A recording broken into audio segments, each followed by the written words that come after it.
Welcome. तो आज हम फिज़िक्स 10th क्लास की स्टार्ट करने जा रहे हैं जिसका यूनिट नंबर 13 है। तो इससे पहले हम 9th क्लास की वीडियोस जो है वो अपने चैनल पे कर रहे हैं ऑलरेडी, और 10th क्लास के हमने 3 चैप्टर जो है वो किए थे ऑलरेडी ही। हमारे चैनल की प्लेलिस्ट में जाएं, वहाँ पे मौजूद हैं। तो उसके बाद अब हमने फिर 9th क्लास की वीडियोज़ की हैं। 9th क्लास के 6 चैप्टर जो है हमने मुकम्मल किए हैं। नेक्स्ट 7, 8, 9 हमारे चैप्टर रहते हैं, वो भी हम करेंगे। लेकिन हमने सोचा कि अब 10th क्लास के कुछ चैप्टर्स को भी कवर करना चाहिए साथ साथ। तो इसी सिलसिले में आज हम यूनिट नंबर 13 जो है 10th क्लास का, उसको स्टार्ट करने जा रहे हैं, जिसका नाम है इलेक्ट्रोस्टैटिक। बड़ा ही इंटरेस्टिंग ये चैप्टर है। इस चैप्टर में हम आपको बताएंगे कि आसमानी बिजली जो है वो कैसे गिरती है, किस जगह पे गिरती है, किस जगह पे नहीं गिरती है। और इसके साथ साथ हम ये भी बताएंगे कि जो थंडर क्लाउड, जिसको आसमानी बिजली हम कहते हैं, बिजली चमकती है, बादल गरजते हैं, तो किस तरह से वो सारा प्रोसेस होता है, इस चीज़ के बारे में भी हम इस चैप्टर में पढ़ेंगे। और साथ साथ आपको बताएंगे कि ये जो आसमान पे बादल आपको नज़र आते हैं, तो ये बादल जो 5 लाख पाउंड वाटर लेके ये हवा के अंदर कैसे मौलिक हैं, इसके बारे में हम पढ़ेंगे। और उसके बाद हम आपको बताएंगे कि अगर आप गाड़ी के अंदर बैठे हुए हैं और आपके ऊपर कोई वायर गिर जाती है, कोई बिजली की तार गिर जाती है, तो उसके बारे में भी हम इस चैप्टर में बताएंगे। और साथ साथ आपको बताएंगे कि बैटरी, सबसे पहले बैटरी किस बंदे ने बनाई और उसका नाम क्या था, इसके बारे में भी इस चैप्टर में हम पढ़ने वाले हैं। और साथ साथ आपको ये भी बताएंगे कि फ्राइडे कैच जो है, यानी एक पिंजरा होता है, उसके अंदर एक आदमी बैठ जाता है। ये अक्सर आपने सर्कस में देखा होगा। तो वो आदमी जो उस पिंजरे के अंदर बैठ जाता है, फ्राइडे कैच जिसको हम बोलते हैं, तो उसके अंदर बैठने से उसको करंट क्यों नहीं लगता। तो इन तमाम क्वेश्चंस के आंसर आपको इस चैप्टर में मिलेंगे। और साथ साथ इस चैप्टर में हम इलेक्ट्रिक फोर्स के बारे में पढ़ेंगे, हम इलेक्ट्रिक फील्ड के बारे में पढ़ेंगे, हम इलेक्ट्रिक पोटेंशियल के बारे में भी मजीद इस चैप्टर में देखेंगे। और साथ ये भी आपको बताएंगे कि पंखे की स्पीड अगर स्लो हो जाती है, हम कैपेसिटर उसके अंदर डालते हैं, कैपेसिटर डालने से उसकी स्पीड तेज़ हो जाती है। और आपको बताएंगे क्या पंखा कैपेसिटर के बगैर चल सकता है। आपके घरों के वाटर पंप जो है, इलेक्ट्रिक मोटर जो है, वो क्या कैपेसिटर्स के बगैर वो वर्क कर सकती हैं। तो अगर वो वर्क कर सकती हैं तो कैसे कर सकती हैं, अगर वर्क नहीं कर सकती तो क्यों नहीं कर सकती। इन तमाम क्वेश्चंस के आंसर आपको इस यूनिट में मिलने वाले हैं। तो इसलिए आपने इस चैप्टर की कोई भी वीडियो जो है उसको स्किप नहीं करना। आपने इस चैप्टर को मुकम्मल तौर पर मेरे साथ पढ़ना। आपने हम आपको इस चैप्टर में मुकम्मल तौर पर इलेक्ट्रोस्टैटिक के बारे में कंसेप्ट देंगे। और साथ साथ ये है कि इस चैप्टर में जो इलेक्ट्रोस्टैटिक का चैप्टर है, इसमें हम डेफिनेटली आपको मैं बताता हूँ कि हमने क्या क्या इसमें स्टडी करना है। तो चलते हैं अपने चैप्टर की तरफ। तो सबसे पहले चैप्टर की हेडिंग आपको पता है, इलेक्ट्रोस्टैटिक है। तो बेसिक हमारा आज का जो टॉपिक है वो है production of electric charge. Production of electric charge हमारा आज का मेन टॉपिक रहेगा। बट हम सबसे पहले इलेक्ट्रोस्टैटिक को डिफाइन करते हैं कि इलेक्ट्रोस्टैटिक बेसिकली होता क्या है। तो इलेक्ट्रोस्टैटिक क्या है? The study of electric charge at rest is known as electrostatic. Charges की रेस्ट हालत में स्टडी जो है, इसको इलेक्ट्रोस्टैटिक बोलते हैं, या इसको स्टैटिक इलेक्ट्रिसिटी के नाम से भी जानते हैं। बेसिकली अगर हम बात करें इलेक्ट्रिसिटी की, बिजली की, तो इलेक्ट्रिसिटी को हम 2 हिस्सों में डिवाइड कर लेते हैं, एक इलेक्ट्रोस्टैटिक और एक इलेक्ट्रोडायनेमिक्स। हम यहाँ पे इलेक्ट्रोस्टैटिक पढ़ रहे हैं, नेक्स्ट यूनिट हमारा इलेक्ट्रोडायनेमिक्स जो है उनके बारे में नेक्स्ट यूनिट में हम पढ़ेंगे इलेक्ट्रोडायनेमिक्स क्या होता है। यहाँ पे हम चार्जेस को रेस्ट हालत में स्टडी करने वाले हैं, क्योंकि इलेक्ट्रोस्टैटिक के नाम में अगर आप देखो तो इलेक्ट्रोस्टैटिक, ये दो जो है हमारे पास चीज़ों से मिलके बना है, एक इलेक्ट्रो और दूसरा स्टैटिक। इलेक्ट्रो मीन क्या होता है? इलेक्ट्रो मीन होता है चार्ज, स्टैटिक मीन होता है रेस्ट। तो चार्ज जो रेस्ट में होगा उसकी स्टडी को बोलते हैं इलेक्ट्रोस्टैटिक। तो सबसे पहले आपको यह जानना होगा कि व्हाट इज चार्ज, कि चार्ज क्या है। पहले आप मुझे ये बताएं कि चार्ज क्या है। आपके माइंड में यही क्वेश्चन आया होगा अभी कि सर आप जब बता रहे हैं the study of electric charge at rest is known as electrostatic, या इलेक्ट्रो मीन चार्ज होता है, स्टैटिक मीन रेस्ट में होता है, तो सबसे पहले आप बताइए कि चार्ज क्या है। तो मैं बताता हूं आपको कि चार्ज क्या है। तो बेटा इसकी डेफिनेशन को जरा आप नोट करिएगा कि चार्ज क्या चीज आपके पास। चार्ज होता है ये किसी भी मटेरियल की इंट्रिंसिक प्रॉपर्टी होती है, due to which it exert force. It is the property of a material, it is the property of material, intrinsic property of a material due to which it exert force. कि charge है वो किसी भी material की intrinsic property होती है, उसकी material की खासियत है जिसकी वजह से वो फोर्स लगाता है। तो एक्सर्ट फोर्स करता है किसकी वजह से? मटेरियल की जो इंट्रिंसिक प्रॉपर्टी है, इसको हम बोलते हैं चार्ज। फिर हम आगे चल के देखते हैं कि टाइप्स ऑफ चार्ज क्या हैं और कॉज ऑफ चार्ज क्या होते हैं और हाउ चार्ज इज प्रोड्यूस, कि आप चार्ज को किन मेथड से प्रोड्यूस कर सकते हो, और साथ में हम कुछ एक्टिविटीज भी करने वाले हैं। तो सबसे पहले हमने चार्ज को डिफाइन किया है कि चार्ज क्या है? It is the property of a material, कि किसी भी मटेरियल की ये क्या है? Intrinsic property. It is the intrinsic property of a material, किसी भी मटेरियल की ये खासियत है, अंदरूनी खासियत है कि क्या है कि वो एक्सर्ट फोर्स करता है। अब चार्ज आता कहाँ से है ये भी हम जानते हैं। टाइप्स ऑफ चार्ज में अगर हम बात करें तो टाइप्स ऑफ चार्ज यहाँ पे हमारे पास दो तरह की हैं। बेंजामिन फ्रैंकलिन ने हमें इस चीज़ के बारे में बताया था। बेंजामिन फ्रैंकलिन जो था उसने हमें बताया था कि चार्ज दो किस्म के होते हैं, एक पॉजिटिव चार्ज होता है और दूसरा नेगेटिव चार्ज होता है। तो सबसे पहले हम देखें कि चार्ज जो हमने बताया कि टाइप्स ऑफ चार्ज दो हैं, चार्ज प्रोड्यूस कैसे होता है, कॉज ऑफ चार्ज होते क्या हैं। तो इसके लिए मैं एक छोटी सी पहले आपको एक्टिविटी करके दिखाता हूं, आपको कुछ बताने की कोशिश करता हूं। तो उम्मीद करता हूं इससे आपको चार्ज के बारे में थोड़ा कंसेप्ट आएगा कि चार्ज क्या चीज़ है। तो ये मेरे पास एक बैलून है और साथ में कुछ पीस ऑफ पेपर्स हैं, यानी कागज़ के टुकड़े मैंने ये रखे हुए हैं एक बुक के ऊपर, और ये मेरे पास एक बैलून है। अब बैलून को मैं क्या करता हूँ, बैलून को मैं अपने हेयर के साथ ऐसे रब करता हूँ। तो जब बैलून को मैं हेयर के साथ रब करूँगा तो इसकी वजह से क्या होगा, इसकी वजह से चार्ज प्रोड्यूस होगा, इसकी वजह से चार्ज प्रोड्यूस होएगा। इसके अंदर आप देखिएगा कि अभी मैंने हेयर के साथ बैलून को रब किया, तो जब इनके नज़दीक लेके आता हूँ तो कागज़ के पीस जो है वो क्या करते हैं, वो ऊपर को उठते हैं। ये मैं थोड़ा सा करीब आके इसको आपको दिखाता हूँ कि ये कैसे उठते हैं। तो इसमें मैं पहले बैलून को अपने हेयर के साथ रब जैसे मैं कर रहा था वैसे कर रहा हूँ, रब करके उसके बाद इनको नज़दीक लेके आता हूँ तो इस पे क्या प्रोड्यूस हो जाएगा, चार्ज। आप देखें, ये देखें कागज़ के पीस क्या हुए, ऊपर को उठे। फिर से देखिएगा ज़रा, मैं फिर से इसको अपने हेयर के अंदर जो है वो रब कर रहा हूँ, देखिएगा ये कागज़ के पीस ऊपर उठ रहे हैं। तो ये क्या है, ये मैजिक हो गया है। तो ये कौन सा मैजिक हुआ है, ये जो मैजिक हुआ है इसी को क्या बोलते हैं, इसी को हम चार्ज का नाम दे रहे हैं। कि जब हम बॉडी को रब करते हैं तो रबिंग से चार्ज प्रोड्यूस होता है।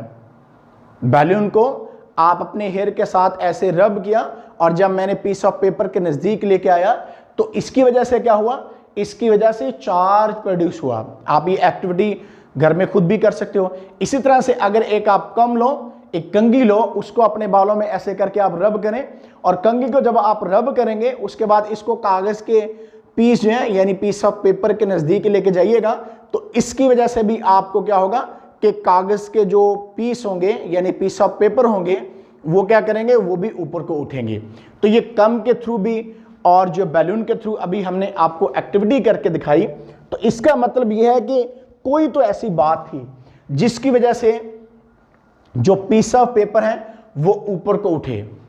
तो ये किस वजह से हुआ, क्योंकि हमने अपने हेयर के अंदर बैलून को रब किया, तो रब करने से चार्ज प्रोड्यूस होता है, रब करने से चार्ज प्रोड्यूस होता है। और वो कौन सी चीज़ है जिससे ये चार्ज प्रोड्यूस हुआ, इसको हम आगे चल के आपको बताते हैं। लेकिन उससे पहले मैं ज़रा आपको बता दूं कि यहाँ पे हमारे पास हम एक्टिविटी के तौर पर एक प्लास्टिक रॉड जो है उसको ले रहे हैं और दूसरा हम ग्लास रॉड लेंगे। तो प्लास्टिक रॉड जो है इसको हम फर के साथ रब करेंगे। प्लास्टिक रॉड जो होगा इसको हम फर के साथ यानी खाल के साथ इसको हम रब करेंगे, तो इसकी वजह से क्या होगा, इसकी वजह से चार्ज प्रोड्यूस हो जाएगा। जब हम प्लास्टिक रॉड को फर के साथ रब करते हैं, हम एक प्लास्टिक रॉड जस्ट लाइक जैसे मेरे पास पॉइंटर है, इस तरह से प्लास्टिक रॉड को आप किसी ऐसे रब करें, रब करने के बाद आप इसको एक सिल्क थ्रेड जो है उसके साथ हमने इसको हैंग किया हुआ है। इसी तरह से एक और प्लास्टिक रॉड लें, तो उसको भी क्या करें आप, इस तरह से एक और प्लास्टिक रॉड ले लें, उसको भी आप ऐसे करके फर के साथ, खाल के साथ आप रब करें। रब करने के बाद उसको भी आप हैंग कर दें थ्रेड के साथ। तो जब आप दोनों को ऐसे करके एक दूसरे के करीब लेके आओगे तो आप देखोगे एक दूसरे को रिपेल कर रहे हैं, ऐसे एक दूसरे को दूर भेज रहे हैं, एक दूसरे को दफा कर रहे हैं। इसी तरह से ये तो था प्लास्टिक रॉड को हमने फर के साथ रब किया। अब हम क्या करते हैं, अब हम ग्लास रॉड को जो सिल्क क्लॉथ होता है उसके साथ रब करेंगे। ग्लास रॉड को सिल्क क्लॉथ के साथ जब हम रेशमी कपड़े के साथ रब करते हैं तो इसकी वजह से क्या होगा, आप इस तरह से करके रब करें एक रॉड को, फिर दूसरे रॉड को आप रब करें। ऐसे जब आप रब करोगे तो आप इस तरह से एक दूसरे के करीब लेके आओगे तो ये भी एक दूसरे को रिपेल करेंगे। अभी आप ये माइंड से थोड़ी चीज निकाल दें कि इस पे नेगेटिव चार्ज है और इस पे पॉजिटिव चार्ज है। अभी ये माइंड से चीज निकाल दें। अभी आप ये समझें कि इनको जब हम दोनों प्लास्टिक रॉड को फर के साथ रब किया और एक थ्रेड के साथ ऐसे करके हमने हैंग कर दिया था धागे से बांध के और एक दूसरे के करीब लेके आए तो इन्होंने रिपल्शन शो की। इसी तरह से ग्लास रॉड को जब सिल्क क्लॉथ के साथ हमने रब किया और एक थ्रेड की मदद से उसको लटका दिया तो वो भी क्या हुआ, जब उनको हैंग किया तो वो भी एक दूसरे को रिपेल कर रहे हैं। जब इनकी रिपल्शन हुई है तो इससे हमें एक चीज तो पता चली है कि कोई तो ऐसी बात है जिसकी वजह से क्या हुई है, जिसकी वजह से रिपल्शन हुई है। तो मैं बता रहा था आपको कि अब जब हमने इस प्लास्टिक रॉड को फर के साथ, खाल के साथ रब किया तो रबिंग से नेगेटिव चार्ज पार्टिकल जो थे यानी इलेक्ट्रॉन जो थे वो ट्रांसफर हो गए प्लास्टिक रॉड पे और फर पे इसकी वजह से पॉजिटिव चार्ज आ गया। यानी फर के साथ जब प्लास्टिक रॉड को हम ऐसे करके रब किया हमने तो फर से इलेक्ट्रॉन मूव करके प्लास्टिक रॉड के ऊपर आ गए। अब इलेक्ट्रॉन ने ही मूव क्यों किया, इसका आंसर हम वीडियो में आगे चल के आपको देते हैं। तो अब क्या हुआ कि इसके ऊपर नेगेटिव चार्ज आ गया। इसी तरह से एक प्लास्टिक रॉड और हमने ली, उसको भी फर के साथ रब किया तो उस पर भी नेगेटिव चार्ज आ गया। तो उन दोनों ने एक दूसरे को क्या किया, रिपल किया। उस दोनों ने एक दूसरे पे रिपल्शन की फोर्स लगाई, यानी दोनों ने एक दूसरे को रिपेल किया, एक दूसरे को दफा किया, क्योंकि इन पे एक जैसा चार्ज आ गया। इसी तरह से ग्लास रॉड जो है इसको जब सिल्क क्लॉथ के साथ हमने रब किया तो ग्लास रॉड से इलेक्ट्रॉन जो थे वो मूव कर गए सिल्क क्लॉथ पे, तो जिसकी वजह से ग्लास रॉड पे पॉजिटिव चार्ज आ गया। अब इसी तरह से एक और ग्लास रॉड को हमने ऐसे ही किया था, हम यहां पे उसको दिखा नहीं पाए आपको, तो उसमें भी उसके ऊपर भी पॉजिटिव चार्ज आ गया था। तो दोनों एक दूसरे को क्या कर रहे थे, नेगेटिव नेगेटिव एक दूसरे को रिपेल कर रहे थे। इस तरह से दोनों पॉजिटिव यानी दो रॉड हमारे पास थे, दोनों एक दूसरे को रिपेल कर रहे थे। इस पे नेगेटिव चार्ज और इस पे पॉजिटिव चार्ज क्यों आता है, इसका हम आगे चल के मैंने बताया वीडियो में आंसर देते हैं। बहरहाल अब हम क्या करते हैं, हम एक ग्लास रॉड को और एक प्लास्टिक रॉड को जब एक दूसरे के करीब लेके आते हैं तो हैरान हो गए हम इस बात को देख के कि ग्लास रॉड और प्लास्टिक रॉड ने एक दूसरे को अट्रैक्ट किया है। इसका मतलब क्या हुआ, इसका मतलब ये हुआ कि दोनों पे ऑपोजिट चार्ज आ गया, एक पे पॉजिटिव चार्ज और दूसरे पे नेगेटिव चार्ज है, तो इसीलिए एक दूसरे को क्या कर रहे हैं, अट्रैक्ट कर रहे हैं। इससे पहले क्या था कि सेम चार्जेस थे तो रिपल्शन थी, ऑपोजिट चार्ज है तो अट्रैक्शन होगी। इन एक्टिविटीज को ड्यूफे था जिसने सबसे पहले परफॉर्म किया इन एक्टिविटीज को, ये आप नोट कर सकते हैं इसको, ड्यूफे। इसने ये एक्सपेरिमेंट, ये एक्टिविटीज की और उसके बाद बेंजामिन फ्रैंकलिन जो था उसने, बेंजामिन फ्रैंकलिन जो था उसने हमें फिर बताया कि चार्ज की टू टाइप्स हैं, एक पॉजिटिव चार्ज होता है और दूसरा नेगेटिव चार्ज होता है। पॉजिटिव चार्ज कब होगा और नेगेटिव चार्ज कब होगा, पॉजिटिव चार्ज तब होगा जब डेफिशिएंसी ऑफ इलेक्ट्रॉन हो जाएगी, और नेगेटिव चार्ज क्या होगा जब एक्सेस ऑफ इलेक्ट्रॉन्स हो जाएगा। इसको मैं आपको समझाने की कोशिश करता हूं, जरा देखिएगा कि बेसिकली अगर हम एटम को देखें तो एटम जो है वो न्यूट्रल होता है, यानी एटम के अंदर क्या क्या चीजें होती हैं, जरा गौर करिएगा इस बात पे कि एटम के न्यूक्लियस है, प्रोटॉन है, न्यूट्रॉन है, और इलेक्ट्रॉन इर्द गिर्द क्या कर रहे होते हैं, रिवॉल्व कर रहे होते हैं। यहां पे इलेक्ट्रॉन क्या कर रहे हैं, रिवॉल्व कर रहे हैं। यहां पे ये प्रोटॉन है, न्यूट्रॉन है। अब किसी एटम को जब हम न्यूट्रल कहते हैं तो इसका मतलब ये होता है कि उसमें जितने प्रोटॉन हैं उतने ही इलेक्ट्रॉन हैं। अब प्रोटॉन पे पॉजिटिव चार्ज होता है, न्यूट्रॉन पे कोई चार्ज नहीं होता, इलेक्ट्रॉन पे नेगेटिव चार्ज होता है, इलेक्ट्रॉन पे नेगेटिव चार्ज होता है। तो प्रोटॉन और इलेक्ट्रॉन की जब तादाद बराबर होगी तो ये क्या करेगा, इसका न्यूक्लियस एटम का इन इलेक्ट्रॉन को अपने साथ टाइटली बाउंड करके रखेगा। लेकिन जैसे जैसे इलेक्ट्रॉन जो है वो दूर होते जाएंगे, यानी उनके ये इस ऑर्बिट में नेक्स्ट ऑर्बिट में चलते जाएंगे, तो वैसे वैसे उनके दूर होने की वजह से उन पे न्यूक्लियस की जो पकड़ थी, जो बॉन्डिंग थी, वो क्या होती जाएगी, वीक होती जाएगी, यानी कमजोर होती जाएगी। अब इलेक्ट्रॉन जो होते हैं वो प्रोटॉन की निस्बत क्या होते हैं, लाइटर पार्टिकल है। प्रोटॉन इलेक्ट्रॉन की निस्बत भारी पार्टिकल है, जबकि इलेक्ट्रॉन जो होते हैं वो प्रोटॉन की निस्बत क्या होते हैं, लाइटर पार्टिकल होते हैं। तो जो आखिर में आखिरी ऑर्बिट्स के अंदर इलेक्ट्रॉन रिवॉल्व कर रहे होते हैं, उन पे न्यूक्लियस की पकड़ इतनी ज्यादा मजबूत नहीं होती, इसलिए उन पे अगर थोड़ी सी फोर्स अप्लाई की जाए तो वो इलेक्ट्रॉन वहां से मूव कर जाते हैं। तो काज ऑफ चार्ज जो है वो यही है, ट्रांसफर ऑफ इलेक्ट्रॉन, यानी इलेक्ट्रॉन के ट्रांसफर होने से ही चार्ज प्रोड्यूस होता है, काज ऑफ चार्ज बनता है। यानी किसी बॉडी पे अगर चार्ज आता है तो वजह क्या है, ट्रांसफर ऑफ इलेक्ट्रॉन्स है। अब इलेक्ट्रॉन प्रोटॉन क्यों नहीं मूव करते, डेंसर पार्टिकल है, या आप ये समझ लो कि न्यूक्लियस के अंदर बाउंड किए हुए हैं, टाइटली बाउंड है, जबकि इलेक्ट्रॉन क्या होते हैं, ये फ्रीली मूव कर सकते हैं। तो इस वजह से जब हमने प्लास्टिक रॉड को फर के साथ रब किया था तो फर से इलेक्ट्रॉन मूव करके प्लास्टिक रॉड पे आ गए थे। इसी तरह से इस पे एक्सेस ऑफ इलेक्ट्रॉन हमने कहा होगी है।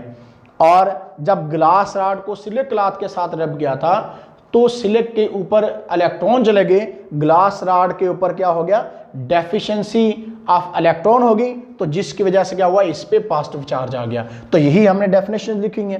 पॉजिटिव चार्ज क्या है, डेफिशिएंसी ऑफ इलेक्ट्रॉन्स है, और नेगेटिव चार्ज क्या है, एक्सेस ऑफ इलेक्ट्रॉन्स है। अब प्लास्टिक रॉड पे नेगेटिव चार्ज ही क्यों आया और इस पे पॉजिटिव चार्ज ही क्यों है, इसके लिए हम इलेक्ट्रोस्टैटिक सीरीज को पढ़ते हैं। एस्बेस्टॉस है, सबसे पहले हमने नंबर 1 पे लिखा हुआ है, इलेक्ट्रोस्टैटिक सीरीज है, ये फरिस्त एक इलेक्ट्रोस्टैटिक में दी हुई है। नंबर 2 पे ग्लास है, फिर ग्लास रॉड है, माइका है, वुडन क्लॉथ है, कैट स्किन है, लेड है, सिल्की क्लॉथ है, एल्यूमिनियम है, सोन, यानी नीचे तक हमने प्लास्टिक तक ये एक नंबरिंग करके ली हुई है। ये है इलेक्ट्रोस्टैटिक सीरीज, इलेक्ट्रोस्टैटिक सीरीज हमारे पास है।